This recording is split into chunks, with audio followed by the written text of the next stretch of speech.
Alright guys, now we are saying shared library. Okay, तो मैं बताऊंगा shared library का आखिर यूज क्यों पड़ा है ना। असल में क्या क्या है ना कि हमारे पास माइक्रो सर्विस की जो एप्लीकेशन है ना, इसमें बहुत सारे सर्विसेज है। यूजर सर्विस है, रेस्टोरेंट सर्विस है, ऑर्डर सर्विस है, फिर पेमेंट सर्विस है, सारे सर्विसेज है। इस सारी सर्विसेज में कुछ ना कुछ कॉमन होंगे। जैसे सभी के एक्सेप्शंस जो होंगे वो कुछ कॉमन टाइप के होंगे।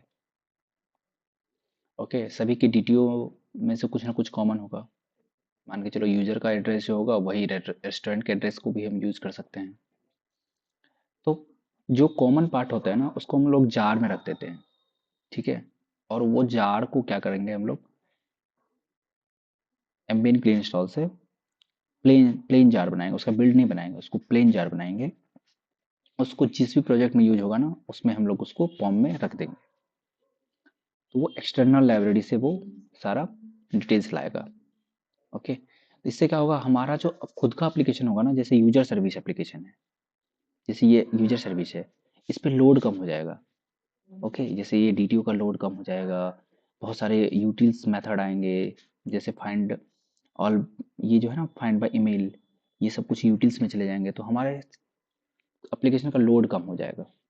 ओके, तो इसलिए हम लोग एक जार बनाते हैं। ठीक है, चलिए सीखते हैं जार बनाने के लिए।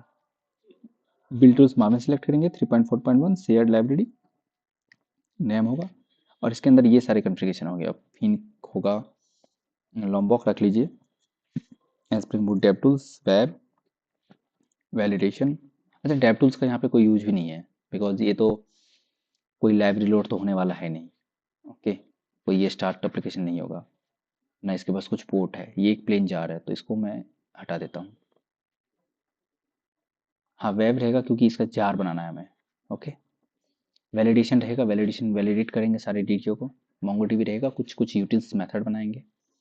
ओपन पिन, एक मॉडल मैपर बच गया है ना, वो मॉडल मैपर हम लोग बाहर से ले आएंगे। ओके, तो चलिए इसको हम लोग जनरेट करते हैं। ओके, चलो मॉडल मैपर यहाँ से ले लेते हैं, कंट्रोल सी। ओके,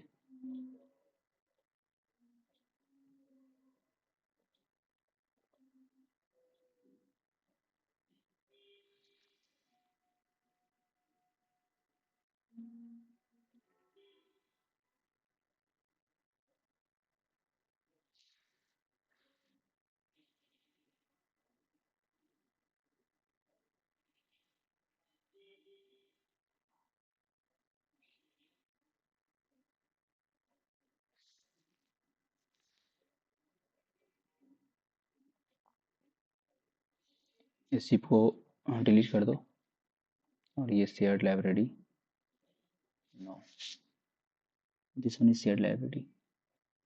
इसको कंट्रोल ए करके कंट्रोल एक्स करके बैक आ जाओ, और फिर कंट्रोल वी कर दो, ये इसके अंदर आ जाएगा। ओके, चलो इसको हम लोग ओपन करते हैं, CMD इंटेलिजेंस आइडिया में।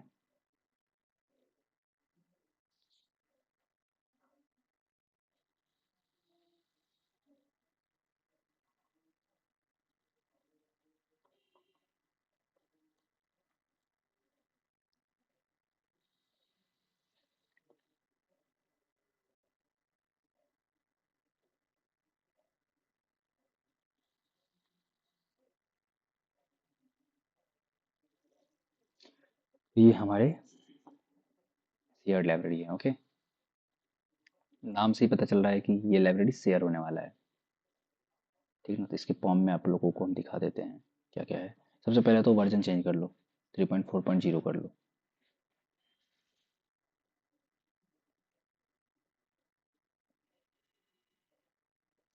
जावा 21, MongoDB, validation, web, OpenFeign, Lombok, test. Okay, last हम लोग एक डालते हैं।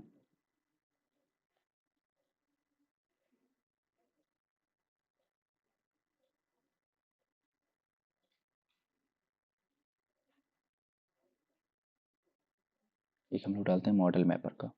ओके, ये मॉडल मैपर का डिपेंडेंसी डाल दिया।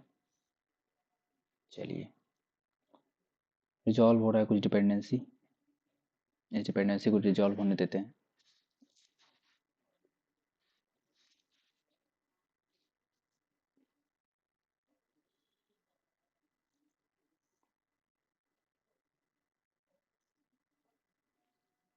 अच्छा, ये इसके अंदर एक चीज़ आप लोगों को ध्यान देना है, ये जो बिल्ड के अंदर जितने भी है ना, माविन कंपाइलर प्लगइन प्रोजेक्ट लॉम्पॉफ, ये बिल्ड, इस बिल्ड को कमेंट कर देना है। व्हाई? बिकॉज ये इस प्रोजेक्ट का एम्बियन के लिए इंस्टॉल से बिल्ड नहीं बनाना है हमें, हमें इसका बिल्ड नहीं, हमें इसका प्लेन जार ही बनाना है बस, सिर्फ और सिर्फ जार बनेगा इसका। इसको हम कमेंट कर देते हैं, ठीक है। और यहाँ पे हम लोग बता देंगे इसको पैकेजिंग कैसे करना है, इसका जार में करो पैकेजिंग, सिर्फ और सिर्फ जार में पैकेजिंग कर दो, कोई बिल्ड मत बनाओ इसका। और इस जार को हम लोग यूज़ कर लेंगे।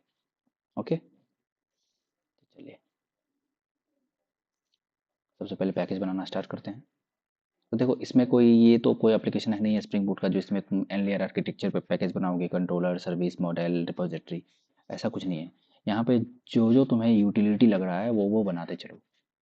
जैसे मुझे एक यूटिलिटी दिख रहा है कॉन्फ़िगरेशन का,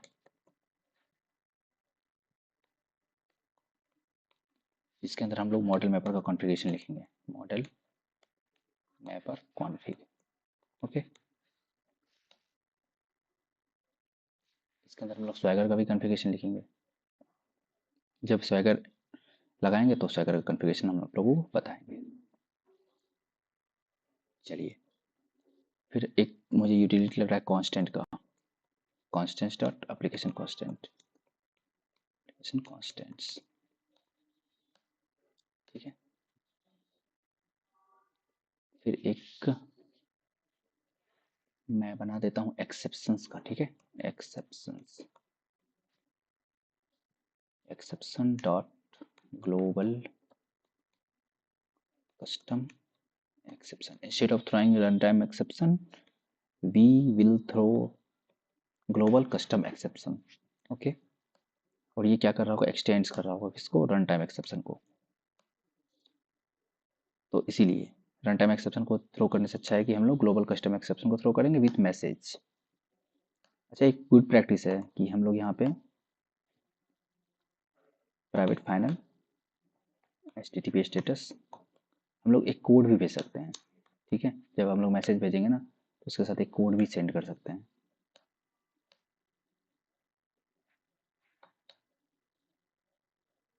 इसका गेटर बना दो, क्योंकि जब इसको लेना होगा ना, गेट करना होगा ना HTTP स्टेटस को, तो ये गेट कर सकता है यहाँ से। चलो इस एक्सेप्शन के अंदर हम लोग एक बना देते हैं एडवाइस। ये सभी के लिए होगा, जितने भी सर्विसेज के कंट्रोलर हैं उस सभी पे ये एडवाइस को हम लोग कॉल करवाएंगे। ओके, तो हम लोग इसका नाम लिख सकते हैं ग्लोबल,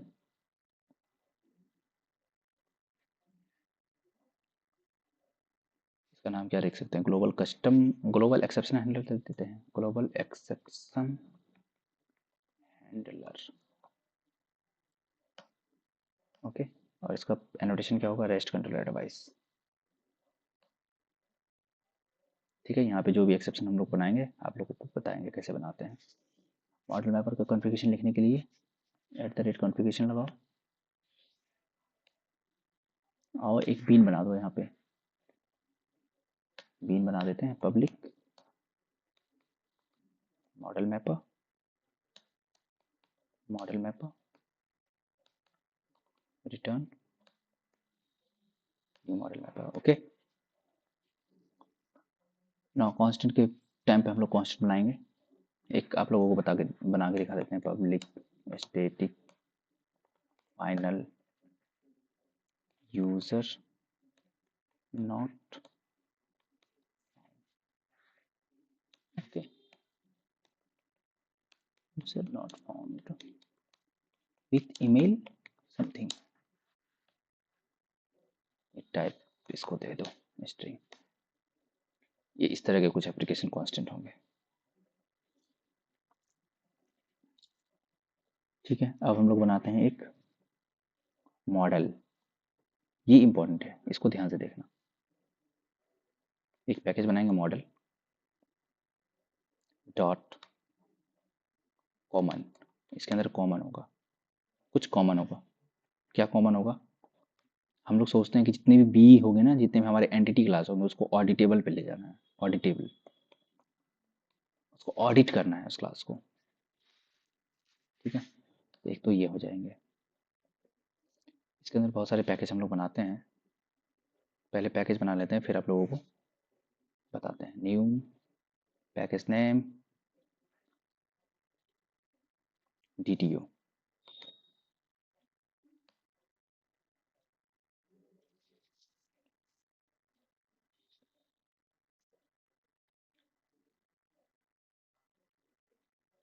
मॉडल के अंदर डायरेक्ट DTO बनाओ ना। ठीक है, फिर DTO के अंदर तुम लोग एनम्स भी बना सकते हो, जो भी एनम्स होंगे। फिर एनम्स के बाद हम लोग यहाँ पे रिस्पॉन्स बना सकते हैं, रिस्पॉन्स पैकेज। ये रिस्पॉन्स क्या करेगा? जब हम लोग रिस्पॉन्स लेंगे, एपीआई का रिस्पॉन्स मांगेंगे, तो वो यहाँ से रिस्पॉन्स ला के देगा। और DTO क्या होगा? जब एपीआई को कुछ रिक्वेस्ट बॉडी में चाहिए होगा, तो वो DTO ला के देगा। ओके, कॉमन का नाम डोमेन कर दो, ये डोमेन से रिलेटेड ना, ये हमारा डोमेन है, पूरे एप्लीकेशन का डोमेन है ये। ठीक है, इस DTO के अंदर हम लोग बनाते हैं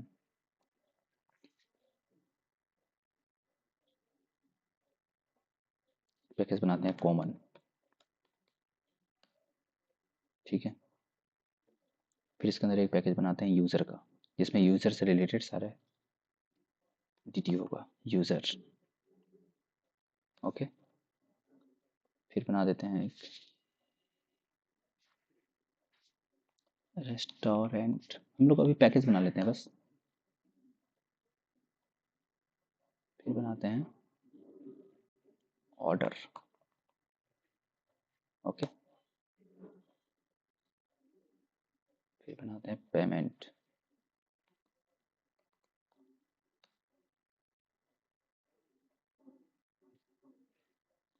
एज यूनिट यहाँ पे हम लोग बना सकते हैं। ओके ना, फिर एनम्स के अंदर भी हम लोग एनम्स बना सकते हैं। देखो, ये एक क्लास फुल डिफिनेशन हम लोग लगा रहे हैं, मतलब ऐसा कि पैकेज देख करके समझ में आ जाए कि किस पैकेज के अंदर क्या चल रहा है। इसके अंदर ऑर्डर का एनम चलेगा। फिर और आप लोगों के पास भी कुछ आइडिया हो कि आर्किटेक्चर इससे भी अच्छा कैसे डिज़ाइन कर सकते हैं, तो प्लीज़ कमेंट बॉक्स में बताइए, वो आर्किटेक्चर वो हम फॉलो करेंगे। रेस्टोरेंट। चलिए अब रिस्पॉन्स में देखते हैं।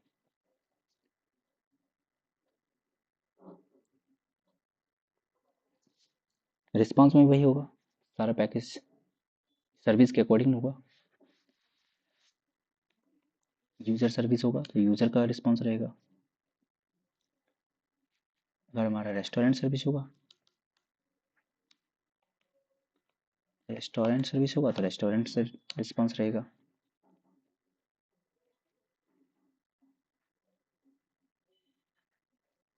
Not Java class package. फिर इसके अंदर हम लोग पेमेंट का भी रिस्पॉन्स डाल सकते हैं, पेमेंट में क्या रिस्पॉन्स आना चाहिए हमें। फिर ऑर्डर रिस्पॉन्स क्या होगा।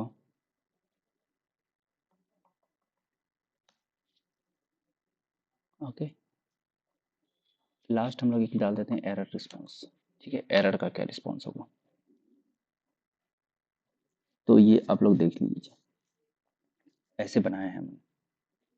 एक मॉडल होगा, उसके अंदर डोमेन है, उसके अंदर DTO है, फिर एनम है, फिर रिस्पॉन्स है। ओके, चलिए वन बाय वन डिजाइन करते हैं। पहले पहले हम लोग यूजर के लिए सब कुछ बनाएंगे, सारा कुछ यूजर के लिए डिजाइन करेंगे। अच्छा, यूजर में कोई एनम नहीं था, इसीलिए मैंने कोई यूजर एनम नहीं बनाया। ठीक है, अगर नीड होगा तो हम एनम्स के अंदर यूजर बना करके उसके अंदर यूजर का एनम बना देंगे। ओके, तो अब वन बाय वन करते हैं हम लोग। पहले ऑडिटेबल क्लास को देखते हैं। देखो, ऑडिटेबल क्लास को सबसे पहले तो एब्स्ट्रैक्ट बना दो, क्योंकि इस क्लास को हर कोई एक्सटेंड कर रहा होगा। ठीक है, ये टेम्पलेट बेस होगा T। ओके, ये हमारा डोमेन है। तो हम क्या चाहेंगे कि ये सबको एक्सटेंड करते रहें, मतलब इस क्लास को सब एक्सटेंड करे। तो हम इसका डोमेन बनाते हैं प्राइवेट टी क्रिएटेड बाय, किसके द्वारा क्रिएट किया गया है, private T last modified bye. आप लोग स्प्रिंग बूट में जब हाई लेवल पे पढ़ोगे, इंडस्ट्री लेवल पे, तो उसमें आप लोगों को ये सीखने को मिलेगा कि ऑडिट टेबल क्यों यूज होता है। इंस्टेंट हम लोग टाइम के लिए लगा रहे हैं।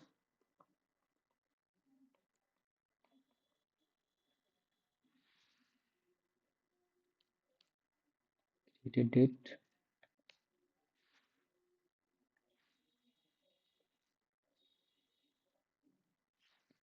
फिर हम लोग लगाते हैं लास्ट मॉडिफाइड डेट। ओके,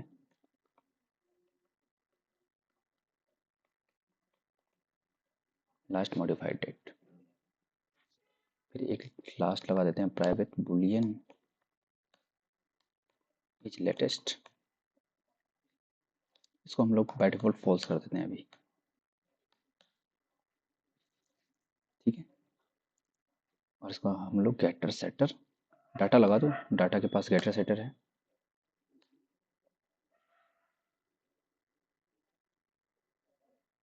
तो तुम्हारा ऑडिटेबल बन के तैयार हो गया, ठीक है। अच्छा, ये ऑडिटेबल का कुछ कुछ वो भी होता है, एनोटेशन भी होता है। क्रिएटेड बाय स्प्रिंग फ्रेमवर्क का है, at the rate last modified by at the rate created date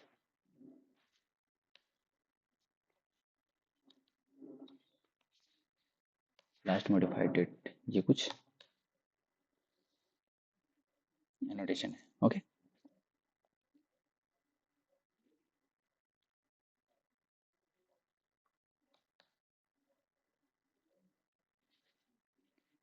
चलो अब कॉमन के अंदर हम लोग डीटीओ बनाते हैं, ठीक है। पहले डीटीओ बनाते हैं। चलो यूजर के अंदर यूजर डीटीओ बनाते हैं।